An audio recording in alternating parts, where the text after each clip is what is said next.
complete and lacking nothing. So there you go. It's the testing that comes our way that produces endurance in us as a Christian.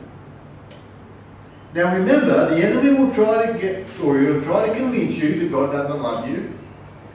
God's not interested in you anymore, or that you've gone too far and you'll never be able to come back. You know how he whispers all those lies. But you know what, I just say it again, God's discipline is a clear indication that he loves you. It's a clear indication that he's not prepared to let you go and wander off and be lost. He wants you. And he's going to do whatever it takes to drive us away from that entangling sin, as we read further on a couple of weeks ago, that entangling sin. He's going to, no, I don't want you to go there. You know, slap, slap, slap. Get back on course. Such is the love of the Father.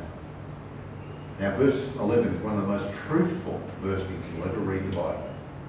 Now, no chastening seems to be joyful for the present. Oh, no, it doesn't. But painful, nevertheless, afterward it yields the peaceable fruit of righteousness to those who have been trained by it. Here the word chastening just means education, or it means some kind of training or instruction. And that's what he classifies the chastening to be here. It's instruction, it's education, it's correction, it's warning, it's all those things. And sometimes he says it's just not pleasant. But that's what God is doing, and he's designed it to build into us character as a Christian. Character and all those virtues that make us more like Christ, so that people will say, "Are you a Christian?" Well, I didn't say anything. Yeah, but it's the way you act, the way you respond, and you're a Christian. Well, first of all, I say, "Oh, you're religious," you know. But Rich and I were talking earlier on, you know, and there's a difference between being religious and being a Christian. But I don't care. If they come up to you first and say, "Are you religious?" at least it gives you an answer, an opportunity to say, "Not your life." That's like that T-shirt I want to buy, you know, from the States. You know, religion sucks. You know, but it's a relationship with Jesus Christ that matters. And so it's, and he's trying to build in us the character where people say there's something different about you. I want to know what it is, why are you like you are?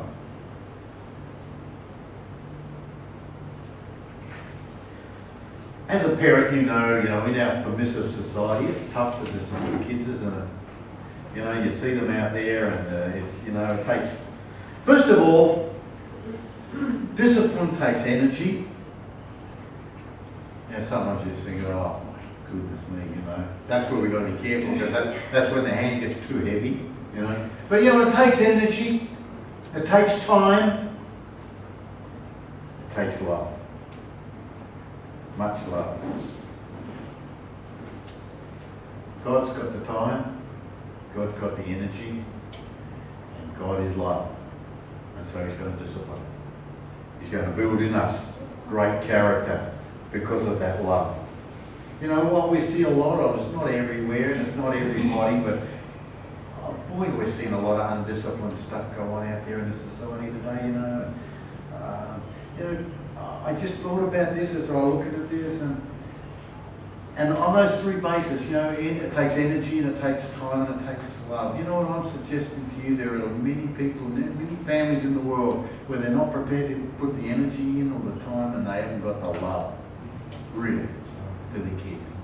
And you see the kids grow up to be so self-consumed, so against authority, so rebellious. Now, bring that over into our relationship with the Father and our position in his family.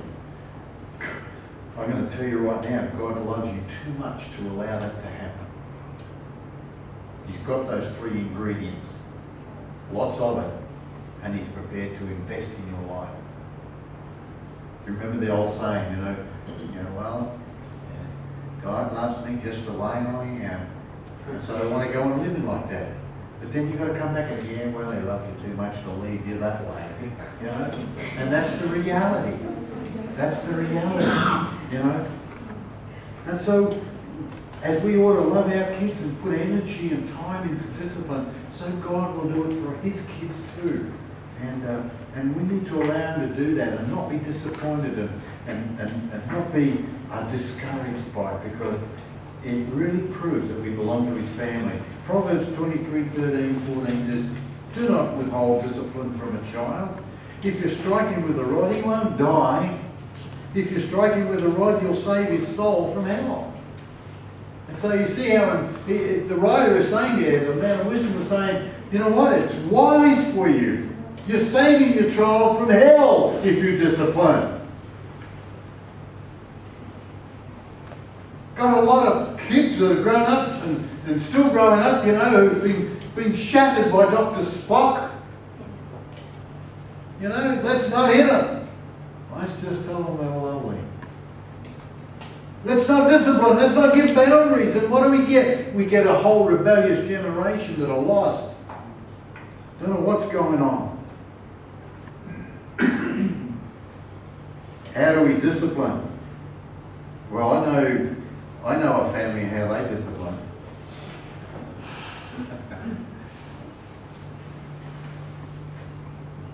You deny their wants, because sometimes it's not good for them. I want that ice cream and I want it now. You know?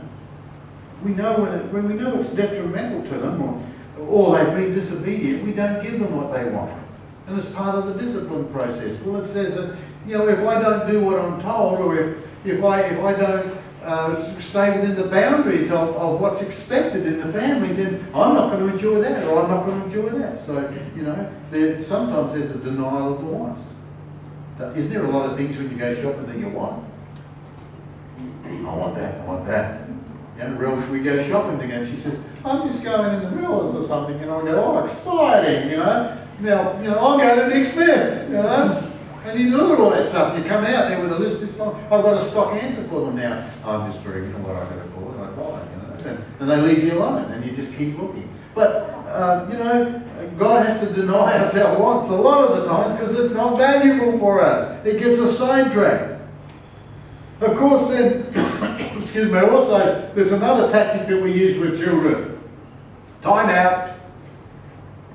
You know, down the bedroom. You know, and then sometimes you've got to drag them by the legs to get them down there, but you just drag them down there. And, you know, that's the time for them to sit still and think about why they're in the room in the first place. Why you shouldn't have hit somebody, or why you shouldn't have taken that, why you shouldn't have smacked that in anger. And sometimes the Lord gives us times out. How many of you have been in timeouts? Oh, I love the honesty this morning. Where He just wants you to sit and listen. Oh, Rian's been in timeout a lot, has he? Okay. Then, of course, there are the stern words that you hear from the Lord in your spirit that leave you in no doubt that I think I was wrong. And so sometimes, like a child, you know, we will question insistently on the Lord about this and that, and we'll deny and we'll resist and we challenge, just like a child does. Because a lot of times we look at it from our perspective, don't we? Well, this is how I see it, Lord, and this is how I think it ought to go. And that's the way I want it to go. But God's not going to want us and allow us to have it the way we want it. And He doesn't want us to become so self-consumed. And so He does all these areas of discipline in our own lives the same way.